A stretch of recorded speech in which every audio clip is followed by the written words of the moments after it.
কালকে থেকে হাজবেন্ডের সঙ্গে কথাই বন্ধ হয়ে আছে। তাকে বলেছিলাম এই গরমে কিচ্ছু মন চাইছে না, অফিস থেকে ফেরার সময় ভালো কিছু খাবার এনো। সে বলেছিল ঠিক আছে আনবো।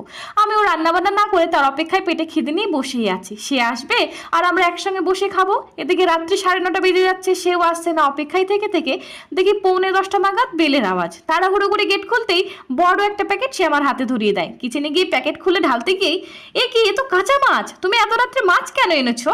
সে বলে তুমিই তো বললে ভালো খাবার আনতে, তুমি তো মাছটাই বেশি ভালোবাসো, তাই নিয়ে এলাম। হে ভগবান, আমি বলেছিলাম রান্না করা খাবার আনতে, রান্না করার জন্য খাবার আনতে নয়। রাত্রিবেলায় তো খাওয়া দাওয়া মাথায় উঠেছিল, মনটাও দুজনেরই খারাপ, কিন্তু আমি আবার বেশিক্ষণ রাগঝাল করে থাকতে পারি না।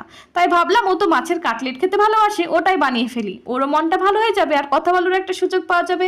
হ্যাঁ, যেই মাত্র কাটলেটের প্লেটটা ওর হাতে ধরিয়েছি, আরে কি খাবার খাবে একটু বুঝিয়ে বলবে তো, কাজের চাপে মাথা ঠিক থাকে না যে। চলো করো।